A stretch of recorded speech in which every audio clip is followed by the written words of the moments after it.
I have created a programmable crafter that is capable of crafting any craftable block in Minecraft. It has come to my attention that in my Automation Randomizer series, I create massive redstone contraptions all in effort of automating a random pointless item that requires these programmable crafters. Yet, I never fully explain how to build one. So let's fix that. Before we start, one thing about this crafter. This crafter is not a fast bulk crafter. It is designed to be hooked up to farms to automatically craft different items from the resources provided and not clog. First, let's start with how items are loaded into a crafter.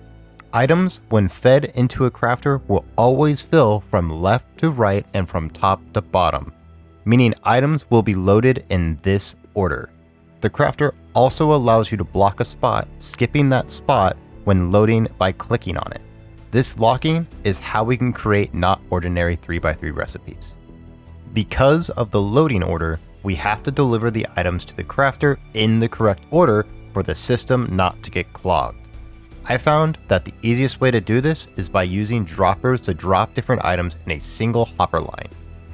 From your crafter, place 12 hoppers in a line, all funneling into the crafter from the side.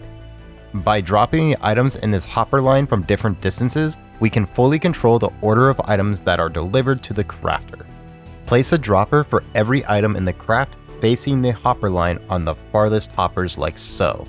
Mine is going to have 9 to account for any item you can craft with the crafter, but if your item only requires 7 items, you will only need 7 droppers. Now when we power these droppers simultaneously, they should drop the items into the crafter in sort of the right order. To make them always drop the items into the crafter in the right order, we are going to need to sequentially trigger them using observers, but we will add that in a little bit. But now there's one other check we have to do, and that is to check to see if all items are in stock for the craft.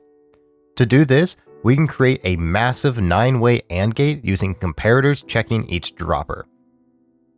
Place redstone comparators behind each dropper, powering a solid block with a redstone torch on it. Each comparator is then powering a redstone torch to turn it off when it is in stock. If we then connect each redstone torch with redstone dust, when any of the droppers are out of stock, this redstone line will power, which we can use to block any crafts from happening. I like doing this with a sticky piston moving a solid block in and out of the way of a redstone repeater. Now the line this piston is allowing power to transfer through is the line that is powering the droppers. So below the droppers, add a 2-torch redstone chain like so. On the other side of the block of the bottom redstone torch is on, add observers facing away and able to power this block. Then make an observer line running across each of the observers you just placed so that each observer is triggered away from the crafter. This will sequentially power each dropper, allowing each item to be placed into the crafter in the correct order 100% of the time. Now all we need to do is connect this to the piston switch and occasionally try to power this bottom line. We can use a simple hopper clock to do this. To build this clock, we need to make 2 hoppers connected to each other. Then place a solid block above one of them and place a redstone torch on this solid block above the other hopper. Now place 2 comparators staggered, with the farther one being placed along the hopper with the solid block above it.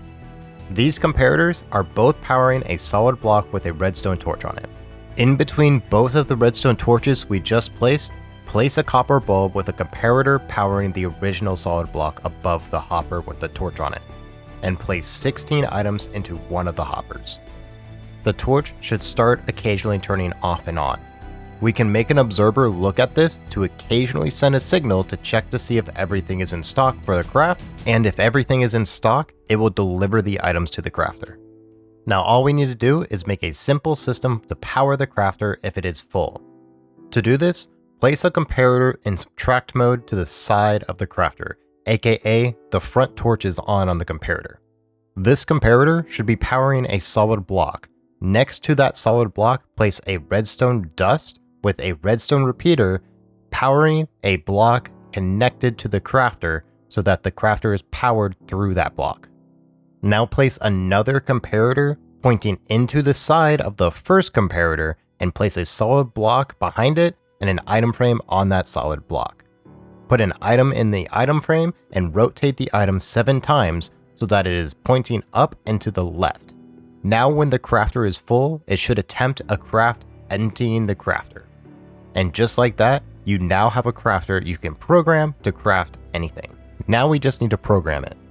To program this crafter, all you need to do is funnel the correct items into the correct spots, aka the top leftmost square first and the bottom rightmost square last. If the item you're setting requires less than a 3x3 craft, make sure to lock any squares in the crafter you do not need. This is the case if you built a system with less than 9 droppers. I'm going to set my crafter to build redstone comparators as an example. First, redstone comparators only require 7 items to craft, so I'm going to go into my crafter and lock the top left and top right corners, outlining the recipe I need. Now, following the crafter's loading order, I'm going to need to fill the droppers or connect them to a resource line in this order: redstone torch, another redstone torch, quartz, a third redstone torch, followed by 3 stone. For this example, I'm using barrels and supplying the resources myself. Ideally for you, you would have this wired up to some farm providing all the resources necessary. If you now see you have a couple extra droppers, feel free to get rid of them, or at the bare minimum, delete these redstone torches on the AND gate. And now, as long as every dropper has an item to craft with, your automatic crafter will now slowly craft them into whatever you were trying to craft. And that just about wraps up how to create this programmable crafter. I know this isn't very practical for a survival world. Actually, why are you trying to build this in the survival world? I mean, I guess if you're trying to create an addition that processes your drops from your farms, this is exactly what you're looking for. Or if you're like me and I'm just very amused by some of the things you could do, this is also for that. So if you are also someone who enjoys overcomplicating very simple things, you know what to do.